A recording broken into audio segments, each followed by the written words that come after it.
Assalamualaikum warahmatullahi wabarakatuh. Kami dari kelompok 4 ingin mempresentasikan hasil diskusi kami mengenai budaya organisasi.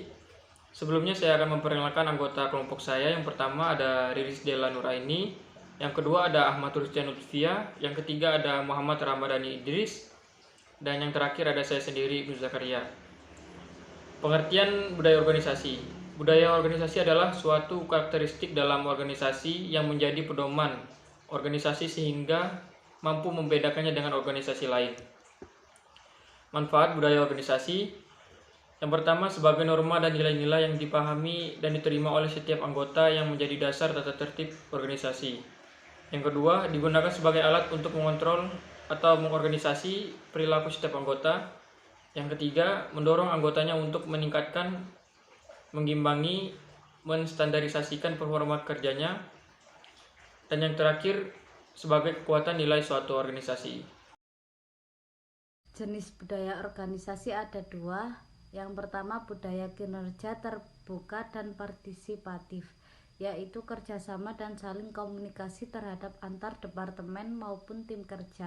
Yang kedua budaya kinerja tertutup dan autokratis, yaitu mematuhi otoritas kepemimpinan dan peraturan yang dibuat. Karakteristik budaya organisasi ada 7. Yang pertama, innovation and risk taking. Inovasi dan juga pengambilan risiko merupakan suatu tindakan dalam melakukan inovasi dan mampu mengambil risiko di dalam proses inovasi itu sendiri. Yang kedua, attention to detail. Perhatian yang lebih pada berbagai hal secara detail, artinya adalah organisasi mengharapkan para anggotanya untuk mampu bekerja lebih detail, analisis, dan juga tepat pada sasaran.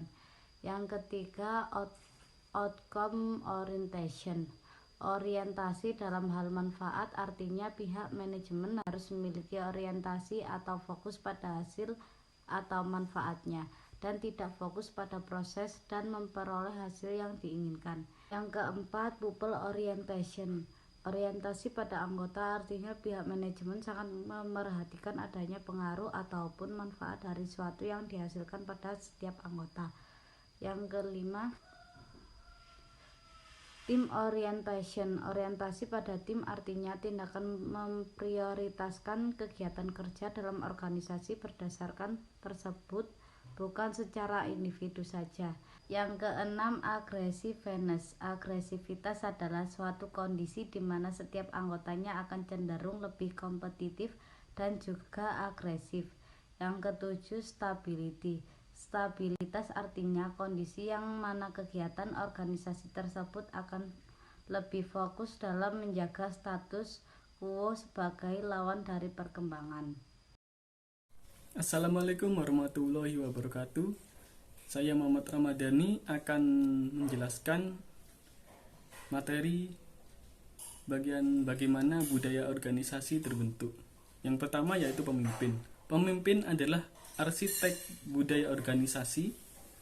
Seorang pemimpin yang mampu mempengaruhi dan dipengaruhi, membentuk dan dibentuk oleh adanya berbagai budaya di dalam lingkungan organisasi. Yang kedua yaitu adaptif. Budaya adaptif berhubungan langsung dengan pengambilan keputusan, perubahan pada nilai, dan meningkatkan kemungkinan untuk terus bertahan. Yang ketiga yaitu anggota. Setiap anggota memiliki karakter, budaya, dan cara bekerjanya yang sendiri-sendiri, dan secara mengalir anggotanya membentuk budaya organisasinya. Contoh budaya organisasi. Yang pertama yaitu budaya administrasi. Budaya administrasi ini di dalam suatu organisasi sangat diperlukan, seperti dalam hal surat menyurat, masuk dan keluarnya barang, pendapatan, gaji karyawan, dan hal lainnya demi memperlancar performa perusahaan.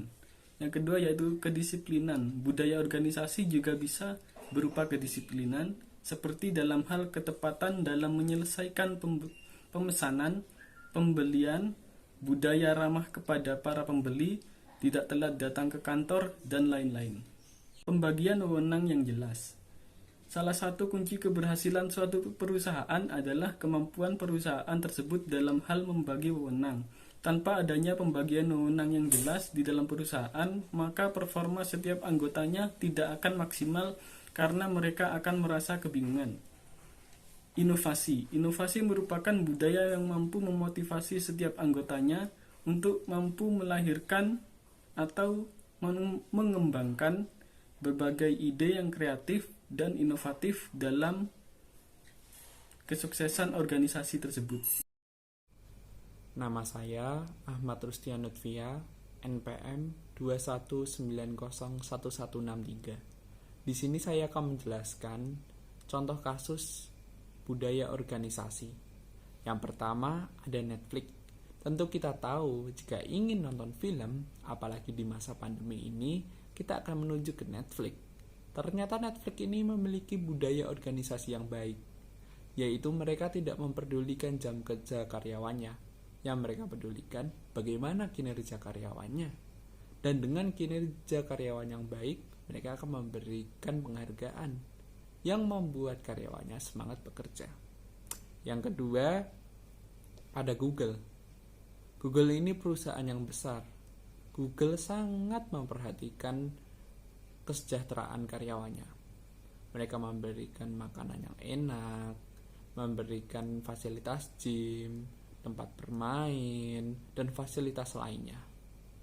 Yang diharapkan dengan memperhatikan kesejahteraan karyawannya, karyawan akan memberikan hasil kerja yang sangat baik. Yang ketiga, ada UGM. Tentu kita tahu salah satu universitas terbaik Indonesia. Nah, UGM ini kita masuk UGM aja udah saingannya banyak.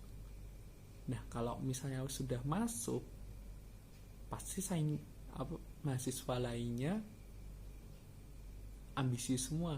Otomatis mau nggak mau kamu harus mengikuti standarisasi UGM. Makanya udah dari awal masuk budayanya harus ambisius. Kemudian UGM ini punya sistem pengajaran yang cukup ketat, apalagi di bagian teknik. Paginya mereka dikasih teori, materi. Nah, siang, sore, bahkan sampai malam mereka suruh mempraktekkan apa yang dipelajari tadi pagi, sehingga langsung menempel pada tiap mahasiswanya. Kemudian UGM juga menyediakan fasilitas-fasilitas lengkap. Ada olahraga, lapangan, ada laboratorium, perpustakaan. Bahkan orang-orang di luar UGM pun banyak yang mengunjungi perpustakaan UGM. Kemudian organisasinya, UGM terkenal sekali di Jogja, sering membuat event acara-acara besar. Nah, tiap organisasi ini udah diturunkan dari budaya cuttingnya ke adik tingkatnya, bagaimana cara berorganisasi, sehingga budaya organisasi itu turun-temurun ke tiap generasi. Sekian dari kelompok 4. Terima kasih. Wassalamualaikum warahmatullahi wabarakatuh.